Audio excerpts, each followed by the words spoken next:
ಪ್ರಿಯ ವೀಕ್ಷಕರಿಗೆ ಶರಣು ಶರಣಾರ್ಥಿ. ಇದು ಕ್ರಾಂತಿಯೋಗಿ. ಬಂಧುಗಳೇ, ಬಹಳ ಹಿಂದಿನಿಂದಲೂ ನಮಗೆ ಉತ್ತರವಿಲ್ಲದೆ ಕಾಡುತ್ತಿರುವ ಪ್ರಶ್ನೆ ಯಾವುದಪ್ಪ ಅಂದರೆ ಈ ಭೂತ ಪ್ರೇತಗಳ ಅಸ್ತಿತ್ವ ಇದೆಯೋ ಇಲ್ಲವೋ ಅನ್ನೋದು. ಇದಕ್ಕೆ ಉತ್ತರವನ್ನ ತಿಳಿದುಕೊಳ್ಳುವ ಕುತೂಹಲ ನಮ್ಮೆಲ್ಲರಲ್ಲೂ ಇದ್ದೇ ಇದೆ. ಕೆಲವರು ನಾವು ನೋಡಿದ್ದೇವೆ, ನಮಗೆ ಅನುಭವಕ್ಕೆ ಬಂದಿದೆ ಎಂದು ಹೇಳುತ್ತಾರೆ. ಅದನ್ನ ನೆಗೆಟಿವ್ ಎನರ್ಜಿ ಅಂತಾನೂ ಕರೆಯುತ್ತಾರೆ. ಇನ್ನು ಇವೆಲ್ಲ ಬರೀ ಸುಳ್ಳು, ಕಟ್ಟುಕತೆ, ಮನಸ್ಸಿನ ಭಾವನೆಗೆ ಬಿಟ್ಟಿದ್ದು ಅನ್ನೋರು ಉಂಟು.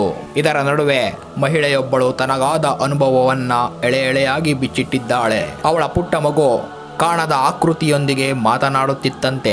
ಇದು ಅವಳಿಗೂ ಕೂಡ ಅನುಭವಕ್ಕೆ ಬಂದ ನೈಜ ಘಟನೆ ಎಂದು ಪತ್ರಿಕೆಯೊಂದರಲ್ಲಿ ಹೇಳುತ್ತಾಳೆ. ವಿಡಿಯೋ ತುಂಬಾ ರೋಮಾಂಚನಕಾರಿಯಾಗಿದೆ. ಕೊನೆವರೆಗೂ ಸ್ಕಿಪ್ ಮಾಡದೆ ನೋಡಿ. ಹಾಗೆ ಸಬ್ಸ್ಕ್ರೈಬ್ ಮಾಡೋದನ್ನ ಮರಿಬೇಡಿ. ಮುಂಬೈನ ಅಪಾರ್ಟ್ಮೆಂಟ್ ಒಂದನ್ನ ಖಾಲಿ ಮಾಡಿಕೊಂಡು ಬಂದ ಯಶೋದಿನಿ ಅನ್ನೋ ಗೃಹಿಣಿ ತನ್ನ ಮನೆಯವರಿಗೆ ಹೇಳಿದ ನಿಜ ಘಟನೆ ಇದು.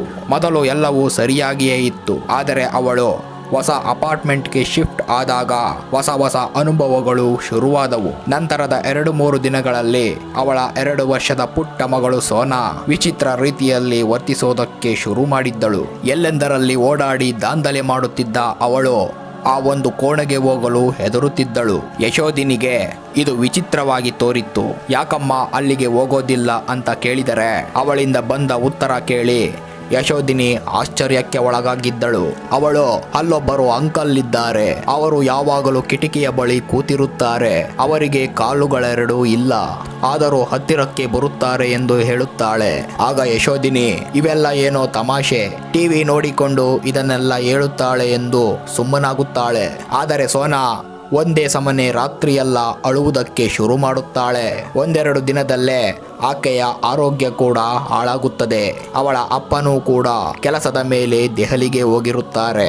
ಆದರೂ ಕೂಡ ಮನೆಯಲ್ಲಿ ಇಬ್ಬರೇ ಇರುತ್ತಾರೆ. ವಿಚಿತ್ರ ಅಂದರೆ ಯಶೋದಿನಿಗೂ ಇಂಥದ್ದೇ ಅನುಭವವಾಗುತ್ತೆ.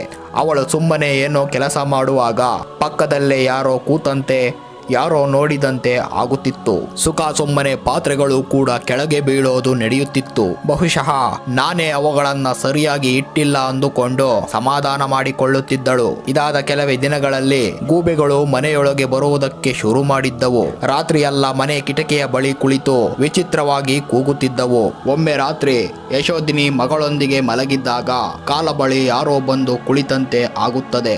ಅವಳು ತನ್ನ ಗಂಡ ಇರಬಹುದು ಎಂದು ನಿದ್ದೆಗಣ್ಣಿನಲ್ಲಿ ಸುಮ್ಮನೆ ಮಲಗುತ್ತಾಳೆ. ಬೆಳಗ್ಗೆ ಎದ್ದು ರಾತ್ರಿಯ ಘಟನೆಯನ್ನ ನೆನೆದು ತನ್ನ ಗಂಡ ದೆಹಲಿಗೆ ಹೋಗಿರುವುದು ನಿಜ, ಆದರೆ ರಾತ್ರಿ ಆಗಿದ್ದು ಭ್ರಮೇನ ವಾಸ್ತವನ ಅಂದುಕೊಳ್ಳುತ್ತಾಳೆ. ಒಂದು ದಿನ ಮಗಳು ಕಿಟಾರನೆ ಕಿರುಚುತ್ತಾ ಎದ್ದು ಕುಳಿತು ಅಳತೊಡಗುತ್ತಾಳೆ. ಅಮ್ಮ, ಅಂಕಲ್ಗೆ ಇಲ್ಲಿಂದ ಹೋಗೋಕೆ ಹೇಳು ಅಂತ ಬಿಕ್ಕಳಿಸುತ್ತಾಳೆ.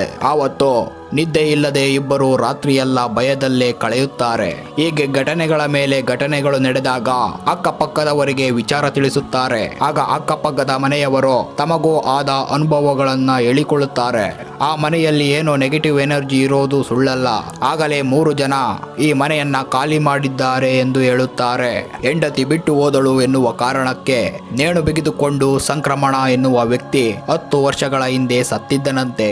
ಮೊದಲು ಏನು ತೊಂದರೆ ಇಲ್ಲದ ಆ ಮನೆಯಲ್ಲಿ ನಂತರ ಕೀಟಲೆಗಳು ಶುರುವಾದವಂತೆ. ಅಪಾರ್ಟ್ಮೆಂಟ್ ನಲ್ಲಿ ಮೊದಲು ಏನೂ ಆಗದ ಈ ಮನೆಯನ್ನ ನಂತರದ ದಿನಗಳಲ್ಲಿ 3 ಕುಟುಂಬಗಳು ಖಾಲಿ ಮಾಡಿ ಹೋದವಂತೆ ಎಂದು ಸ್ಥಳೀಯರು ಯಶೋದಿನಿಗೆ ಹೇಳುತ್ತಾರೆ. ಆಗ ಯಶೋದಿನಿ ಒಂದೇ ಒಂದು ಕ್ಷಣ ಯೋಚಿಸದೆ ನಾವು ಮನೆ ಬಿಟ್ಟು ಬಂದೆವು. ಬರುವಾಗ ಕೊನೆಯ ಬಾರಿ ತಿರುಗಿ ನೋಡಿದ ನನ್ನ ಮಗಳು ಮತ್ತೆ ಅಂಕಲ್ ನೀವು ನನ್ನ ಜೊತೆ ಬರಬೇಡಿ ಅಂತ ಹೇಳಿದ್ದನ್ನ ಕೇಳಿ ನೆರೆಹೊರೆಯವರೆಲ್ಲ ಬೆಚ್ಚಿ ಬಿದ್ದರಂತೆ. ಆ ಮನೆಯನ್ನ ಬದಲಾಯಿಸಿ ತಿಂಗಳುಗಟ್ಟಲೆ ಅಮ್ಮನ ಮನೆಗೆ ಬಂದ ಯಶೋದಿನಿಗೆ ಮತ್ತೆ ಅಂತಹ ಘಟನೆಗಳು ಯಾವುದೂ ಕೂಡ ಆಗಿಲ್ಲವಂತೆ.